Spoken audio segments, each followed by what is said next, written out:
Hello everyone, we are going to start class 9th history और history का first chapter है French revolution.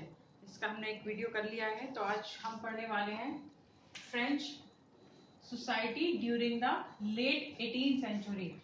Late 18th century में French की society को हम पढ़ने वाले हैं। इससे पहले हम एक फ्लैशबैक ले लेते हैं कि इससे पहले हमने जो वीडियो पढ़ा था, वीडियो में पढ़ा था, उसमें हमने 14 जुलाई 1789 का जो इवेंट था, जो इंसिडेंट हुआ था, उसको पढ़ा था कि कैसे जो पेरिस में उसकी जो किंग था उसकी आर्मी आ गई थी, उसकी सेना आ गई थी और फिर लोग उससे डरकर उन्होंने भी अपनी एक आर्मी तैयार कर ली थी उनका सामना करने के लिए। और जितने भी गवर्नमेंट बिल्डिंग्स थी और जो बैसलाइट फोर्ट था उसको कैसे डिमोलिश कर दिया था, ये सब हमने उसमें पढ़ा था। ये एक इवेंट थी 14 जुलाई की। आज हम पढ़ने वाले हैं कि जो फ्रेंच सोसाइटी थी, French society divided into 3 state. जो फ्रेंच की सोसाइटी थी, जो वहां का समाज था, वो 3 कैटेगरी में डिवाइडेड था। वो कैसे डिवाइडेड था वो देखते हैं हम। इससे पहले देखते हैं फ्यूडल सिस्टम, जिसको ऑल रिगाइन बिफोर 1789। 1789 क्यों है बच्चे? इसको बिफोर 1789 क्यों कहा गया है? क्योंकि 1789 के बाद उस दिन ही रेवोल्यूशन हो गया, शुरू हुआ था। तो रेवोल्यूशन होने का मतलब है कि जो आगे आने वाला टाइम है उसकी जो कंडीशन थी वो चेंज हो चुकी थी। फिर वहां पर जो फ्यूडल सिस्टम था, इसीलिए इसको ओल्ड रेगाइम किया गया है, कहा गया है। जो फ्यूडल सिस्टम था वो चेंज हो गया था। अभी बच्चे फ्यूडल सिस्टम क्या है या फ्यूडल सोसाइटी क्या है? तो जो बहुत बड़े बड़े लोग, जो बड़े बड़े लैंडलॉर्ड थे, एरिस्टोक्रेटिक पीपल्स थे, तो उनके नीचे उनके पास बहुत सारी जमीन जायदाद हुआ करती थी, बहुत सारे बड़े बड़े उनके पास लैंड थे, खेत थे। तो उनके प्रॉपर्टी पर जो दूसरे लोग वर्क करते थे उनको वो दे देते थे कि तुम इन पर काम करो, और काम करने के बाद जो पैसे कमाओ, और पैसे कमाने के बाद वो उन लोगों को दे दिया करते थे।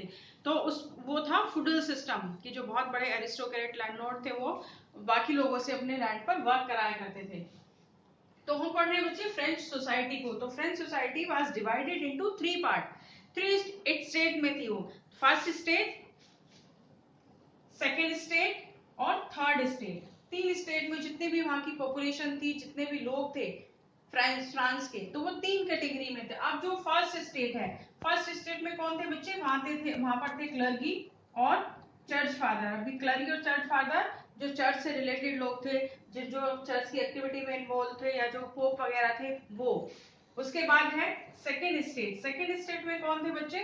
सेकेंड स्टेट में आते हैं नोबिलिटी, एरिस्टोक्रेट, मतलब जो राजा थे और उनके रिश्तेदार थे, राजा के आगे वाले जो उनकी जनरेशन है वो।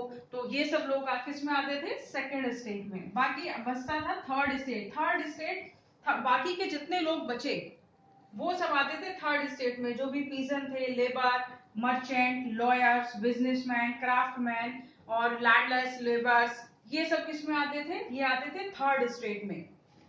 90% जो पॉपुलेशन थी फ्रांस की वो आती थी थर्ड स्टेट में। वो थर्ड स्टेट में थी 90% पॉपुलेशन। अब ये फर्स्ट, सेकंड और थर्ड स्टेट में क्या था, क्या क्यों कैटेगरी किया हुआ था? तो फर्स्ट स्टेट में हो गए क्लर्गी, चर्चमैन, और जो सेकंड में थे नोबिलिटी और एरिस्टोक्रेट। ये जो दोनों थे, ये जो दोनों स्टेट थी फर्स्ट और सेकंड, इनको बहुत सारे राइट्स मिले हुए थे, बहुत सारे इनको प्रिविलेजेस मिले हुए थे। प्रिविलेजेस मतलब होता है बच्चे विशेषाधिकार या फिर जन्म अधिकार। इसके लिए क्या करना है हमें? इसके लिए कुछ नहीं करना है, बस हमें इन कैटेगरीज में, इन स्टेट में जन्म लेना है। अगर हम फर्स्ट या सेकंड स्टेट में बर्थ लेते हैं या फिर हम यहाँ पे जन्म लेते हैं, तो क्या है, हमारे पास बहुत सारे प्रिविलेजेस आ जाएंगे। क्या? They enjoy privileges by birth, कि हमें सिर्फ उसमें जन्म लेने से हमारे पास बहुत सारे राइट आ गए कि हमें कोई भी किसी तरह का टैक्स नहीं देना पड़ेगा, कोई और किसी तरह का काम नहीं करना पड़ेगा, बल्कि बाकी के जो लोग हैं वो हमें टैक्स देंगे। तो ये आ गया हमारे पास free from all paying tax, कोई टैक्स नहीं देना है बल्कि टैक्स लेने हैं। अब ये जो थर्ड स्टेट था, ये जो थर्ड स्टेट था, इसके ऊपर सारा बर्डन था। जो भी टैक्सेस से वो इम्पोज किए हुए थे थर्ड स्टेट पर। ये जो फर्स्ट और सेकंड स्टेट है ये बहुत रिच थे, ये लोग बहुत रिच थे, लेकिन जो थर्ड स्टेट है वो बहुत मिजरेबल थी, डाउन ट्रॉडन थी, जबकि सारे के सारे टैक्स इसी को पे करने पड़ते थे। जो भी टैक्स है वो इसके ऊपर लगाए हुए थे, थर्ड स्टेट के ऊपर। अब ये जो थर्ड स्टेट थी वो यहाँ पर फर्स्ट स्टेट को भी टैक्स दे रही थी, और फर्स्ट स्टेट के साथ साथ ये सेकंड स्टेट को भी टैक्स दे रही थी कि इसको यहाँ भी टैक्स देना है, इसको यहाँ भी टैक्स देना है। और जो पहले से इतने रिच हैं उन्हें कहीं भी कोई भी टैक्स नहीं देना है। अब जो पहले से इतने गरीब लोग हैं, जो पहले से इतने पुअर हैं, वो कितना टैक्स दे पाएंगे? तो उसी के हिसाब से ये लोग टैक्स दे रहे थे। अब ये जो थर्ड स्टेट था, दे वर ऑब्लाइज, टैक्स तो दे रहे थे, टैक्स के साथ साथ दे वर ऑब्लाइज सर्विसेज टू लॉर्ड, जो इनके लॉर्ड मतलब जो फर्स्ट और सेकंड कैटेगरी के लोग थे, ये स्टेट के लोग थे, उनको अपनी टैक्स दे रहे थे, उसके साथ साथ अपनी सर्विसेज जैसे उनके घरों में, उनके खेतों में काम कर रहे थे। इसके अलावा आर्मी में अपनी सेवाएं दे रहे थे, आर्मी में वो ज्वाइन कर रहे थे, जो बिल्डिंग्स वगैरह थी उनको बना रहे थे, रोड बना रहे थे, तो उसमें इनको टैक्स भी देना था और टैक्स के साथ साथ अपनी सेवाएं भी देनी थी फर्स्ट और सेकंड स्टेट को। इसके अलावा इन पर एक और टैक्स लगा हुआ था जिसको कहा जाता है तिथे या फिर टाइड। ये कैसा टैक्स था जो इनके ऊपर लगा हुआ था? क्या था? A tax laid by the church. किसने लगाया हुआ था? फर्स्ट स्टेट ने। फर्स्ट स्टेट पर इसको लगाया हुआ था, ये जिसको कहा गया था tithe. A tax laid by the church comprising on 10th of the agriculture produce. इसका मतलब है बच्चे कि जितना भी वो प्रोड्यूस कर रहे हैं, जो भी उनके पास जमीन है, जिस पर भी जितना भी वो प्रोड्यूस कर रहे हैं। पहली बात तो ये थी कि जो थर्ड स्टेट थी वो बहुत ही डाउन ट्रॉडन थी, बहुत ही पुअर थी। उसमें बहुत सारे ऐसे लोग भी थे जिनके पास अपनी जमीन नहीं थी, जो लैंडलेस थे, जो इन लोगों की जमीन पर काम करते थे। 90% लोग यहाँ पर कंसिस्ट थे। 90% से बना हुआ था थर्ड स्टेट, और 90% में 60% ऐसे थे जिनके पास अपनी जमीन नहीं थी। उसके बाद जो भी प्रोड्यूस हो रहा था उसका 10%, सपोज 100 kg प्रोड्यूस किया है, कुछ भी व्हीट राइस जो भी प्रोड्यूस किया है उसका 10%, इसका मतलब 10 kg। जो 10 kg है वो किसको देना है? यहाँ पर देना फर्स्ट स्टेट को, चर्च को देना है, क्लर्की को देना है, तो उसको कहा जाता था तिथे या फिर टाइड।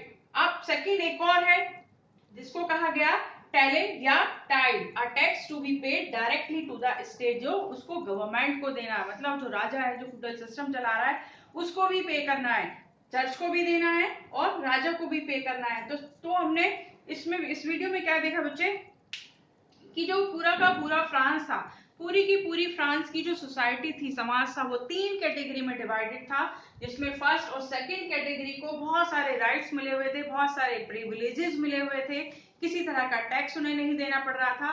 ये दोनों बहुत रिच थे। फर्स्ट और सेकंड स्टेज के जो लोग थे बहुत ज्यादा रिच थे, उनके पास बहुत ज्यादा जमीन जायदाद पैसे थे। वहीं पर जो हम थर्ड स्टेट की बात करें तो थर्ड स्टेट बहुत ज्यादा पुअर थी, बहुत ज्यादा डाउन ट्रॉडन थे, और उसके बाद भी जितने भी टैक्सेस थे वो इनको पे करने पड़ रहे थे, इस फर्स्ट स्टेट को भी और सेकंड को भी। इसमें तिथे और टैली के अलावा भी जो डेली कंजप्शन की चीजें थी, जैसे कि सॉल्ट है, टबैको है और दूसरी उनकी डेली कंजप्शन की चीजें, उन पर भी उनको टैक्स लगाना पड़ रहा था। तो सबसे ज्यादा जो कंडीशन खराब थी वो किसकी थी? थर्ड स्टेट की थी। थर्ड स्टेट की कंडीशन सबसे ज्यादा खराब थी। आई होप ये आपको जो डिवाइडेशन ऑफ द फ्रेंच सोसाइटी है आपको समझ आ गया होगा। इसके आगे वाला जो वीडियो है उसमें हम कुछ और टॉपिक लेकर आएंगे, और टॉपिक है एम्प्टी ट्रेजरी ऑफ लुई 16, कि जब लुई 16 एसेंडेड हुए, जब वो सिंहासन पर बैठे, तब उन्होंने देखा कि जो ट्रेजरी है, जो राजकोष है, वो बिल्कुल खाली है। तो वो खाली क्यों था, उसके रीजन क्या थे, वो हम आने वाले वीडियो में पढ़ने वाले हैं। Till then good bye, take care.